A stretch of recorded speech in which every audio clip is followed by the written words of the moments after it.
Why are spinal mobility and core strength important?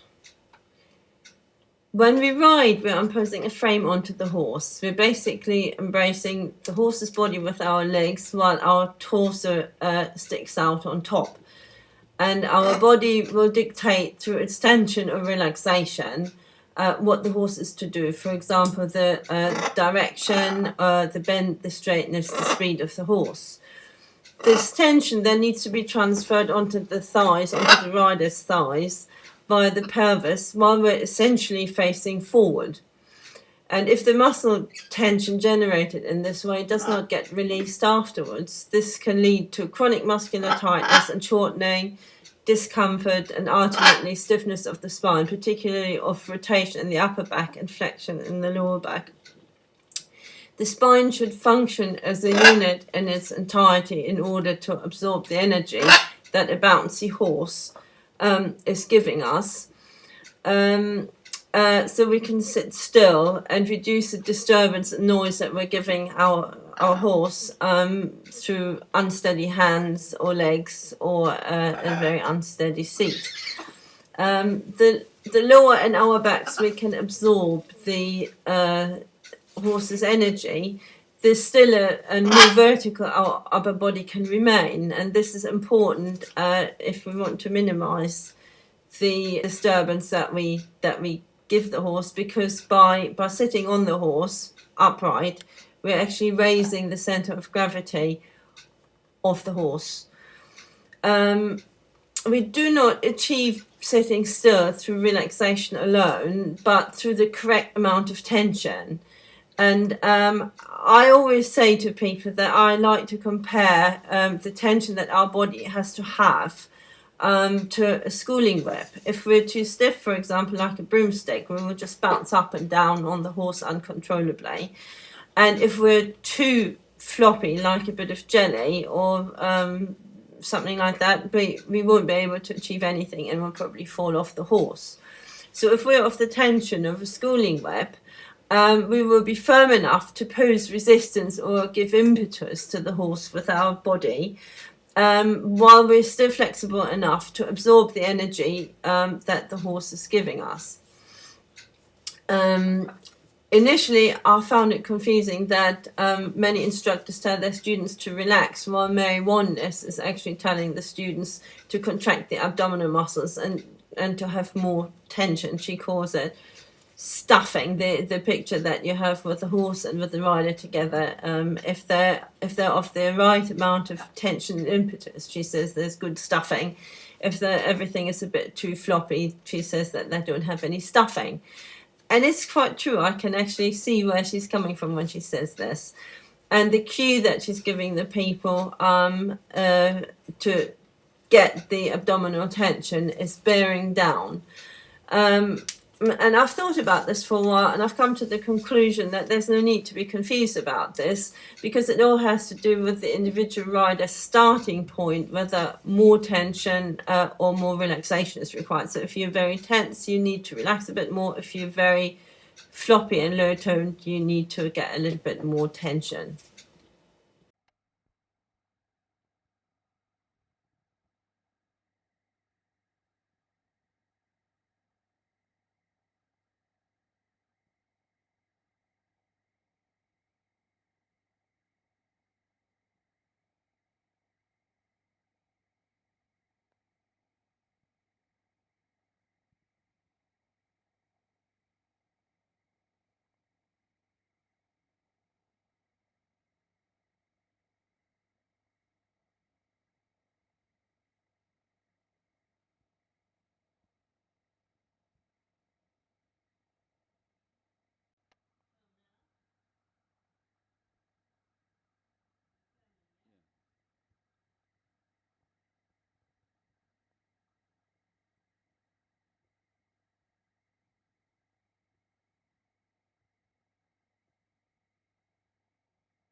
The next one is called the down dog in yoga.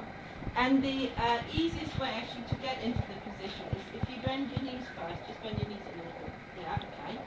Now you actually push from your hands, spread your fingers a little bit, push from your arms. We're going to go down here a bit, keep your knees bent for now. There, that's good. And you see this is quite a bit straighter than before. We did have a test run. Okay, so this is easy now. Is that okay for your shoulders? Yeah? Okay. And now straighten your knees. So, and you can see now where the hamstring's getting tight, the back is coming up a little bit, but she's already in a better position than before. Push your heels down now. No. Yeah, push, yeah, that's it. And push a bit more from here. And now look towards your knees or your feet. Yeah. We still want a bit more down here, but Lisa is actually quite stiff in her spine, and she, in order to achieve that, she will need a little bit more help later on. Okay, to get out of this, just bend your knees again, and walk your hands back, or walk your feet forward, and then you come up again. The next exercise, again, is borrowed from yoga, and it's called the up dog. The hands are under the shoulders, and normally this is part of an exercise sequence, but it can be quite hard to do, so I just do it to you individually, just to increase spinal extension. And Lisa, if you can straighten your arms now, and you can see now, lift your knees up as well. Yeah, you can see how Lisa is suspended there. The hips and knees are off the floor, and this is also a nice exercise to actually stretch the muscles that pull your feet and your toes up. And I don't know, Lisa, if you can feel a stretch there. In riding, we always are supposed to pull our toes up and the heels down. So these muscles can get quite tight, and this will help to stretch. The knees here are suspended. We have the back extension. Look straight ahead, and now see if you can push yourself out so your ears are not disappearing between your shoulders. Okay. Are you warm? Okay, good. She's warm. And go down, bend your arms. That's it.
In this 4-point kneeling position, the points are that your hands should be under your shoulders and your knees should be under your hips.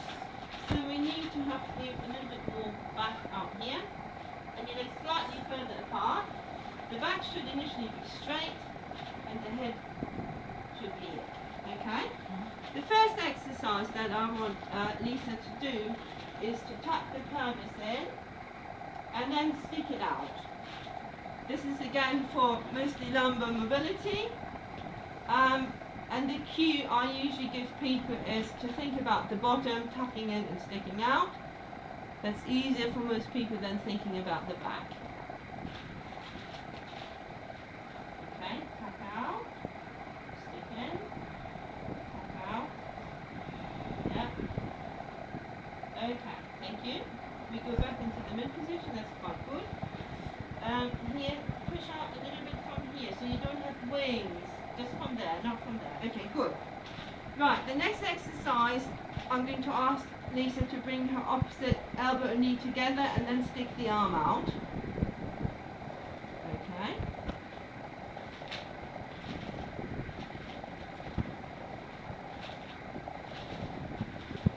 Partly this is a core stability exercise, but because I want it to be a bit of movement and coordination, I'm not going to correct too much. For physiotherapy purposes, I would really ask her to do things quite differently.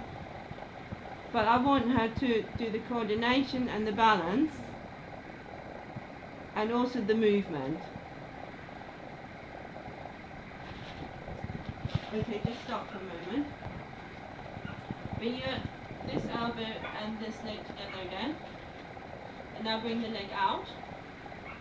Okay, and depending on if we want to emphasize core stability, I could ask not to move the back, but for this one I want her to move the back, so I ask to lift the leg a little bit higher. Okay, and bring the arm out as well now. And now bring them together. Okay. And do the other side. Yeah, and I don't quite want the pelvis to twist like this. The pelvis should stay level. Okay, but she's allowed to move here for this particular exercise.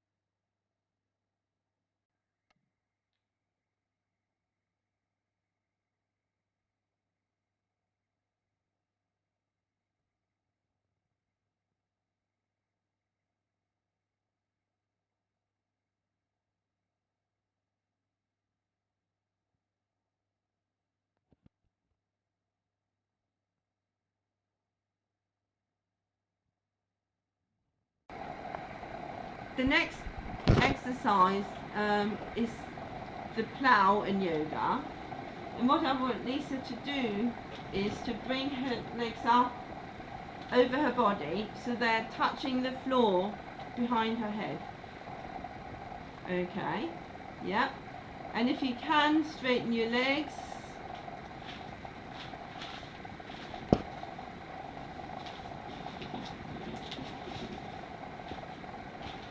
I can't even feel my toes. If my toes are on the floor.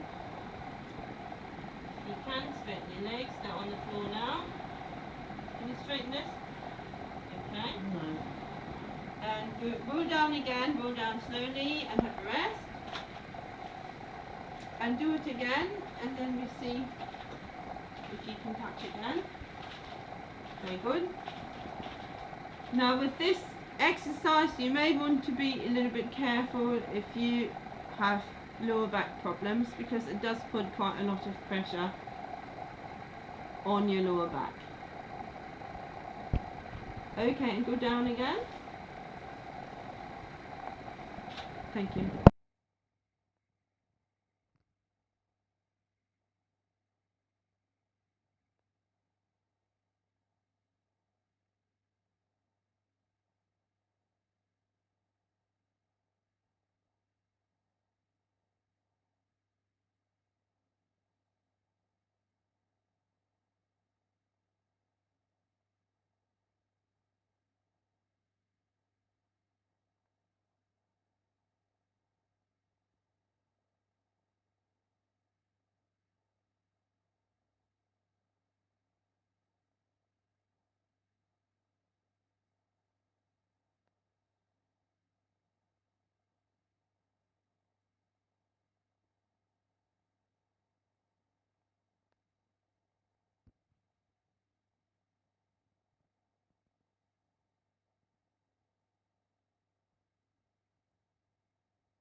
I'm going to ask Lisa now to do the Cobra, but this Cobra has a little bit of a twist because I want to mobilise different parts of the spine into extension as we go along, and I will show you now how we're going to achieve that.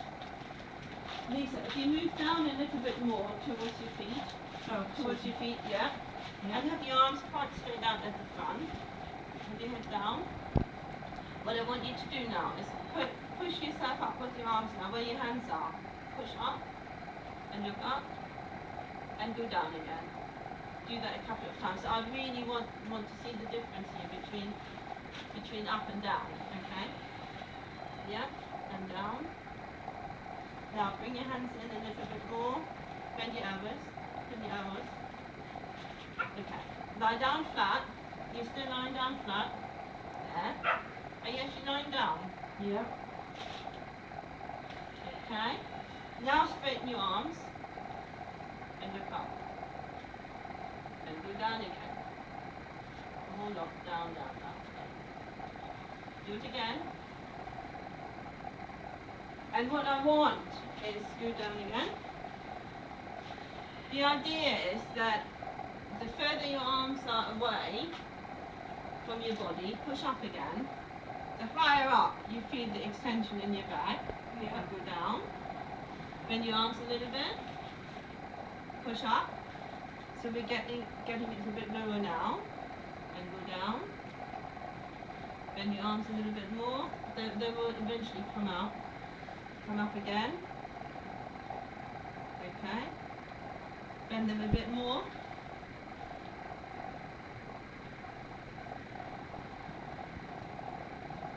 Okay. Bend them more. And we're almost now coming towards the full Cobra. Now. And now the idea with the Cobra is that the pelvis stays down and we get that full extension here, as opposed to the up dog where the pelvis is hopping and go down. Thank you.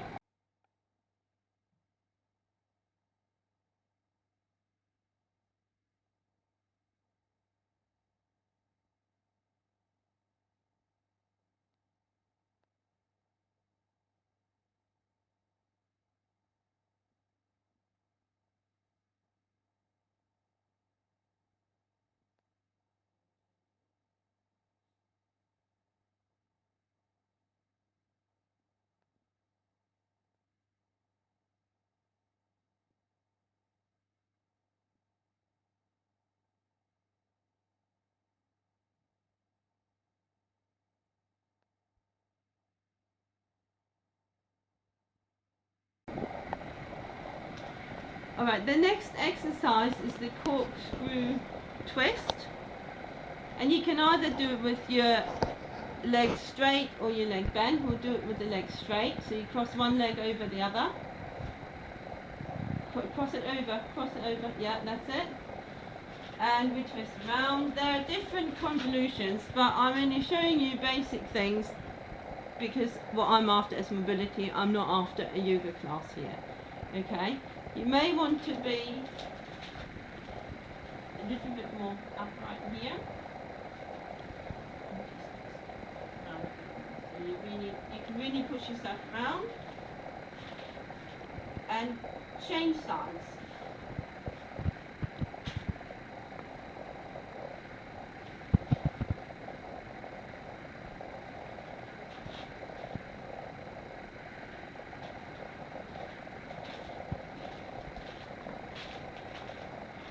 Done? Yep.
stretch is a spinal twist in lying.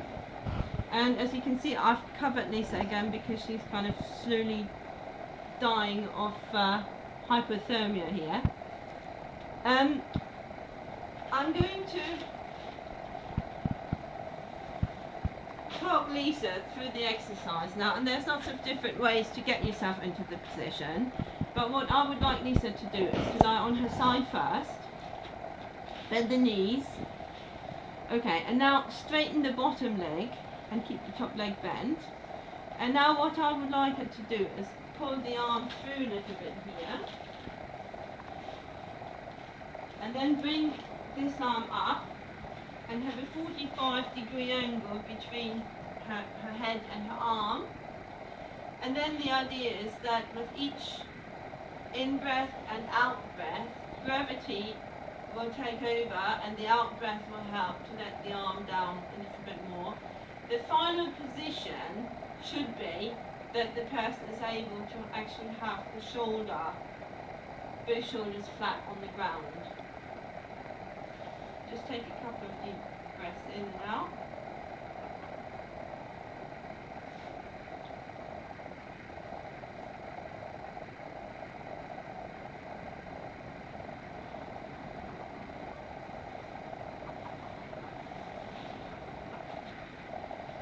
Okay, and again, the longer you can hold the position, the more time you give your body to do the stretch. I'm going to cut here now because otherwise Lisa will be too cold.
The next exercise is the C stretch, as in letter C. And what I want Lisa to do is to put her legs over to one side, as far as they will go. And then the left hand is going down towards the knee, and your body is to follow, that's it. And even a bit more if you can. Okay. You should not feel a crampy sensation in your back when you do this exercise. That means you're not relaxed enough. It should be quite a natural sensation the way you're lying there. And then you bring your arm above your head. That's the one. And if it can touch the floor, let it touch the floor. If it can't, it can't. And then to strengthen or to increase the stretch, you can either cross your legs over. I'm doing this very fast now. Really, the exercise could probably take about 5 minutes for each side, or 3 to 5 minutes. And by that time, Lisa will be frozen to death here. So we have to do this a little bit fast. Just move your hand down a little bit more if you can. If you can't, you can't. And just stay there for a second.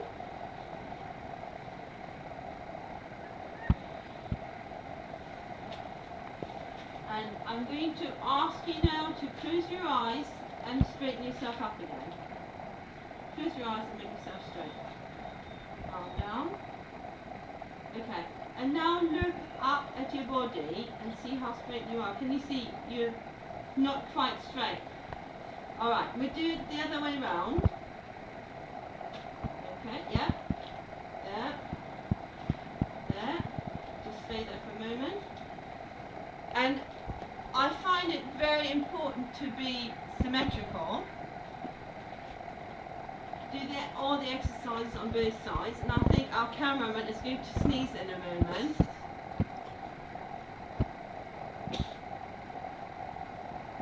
Okay, cross the leg over.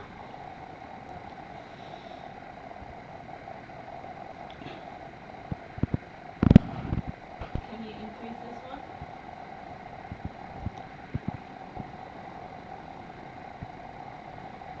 Close your eyes and straighten up again. And have a look. And you see, even after a very short period of time already, the body is adjusting to the stretch. And you can imagine if you do that to each side for a few minutes, it will have a much stronger effect. Thank you.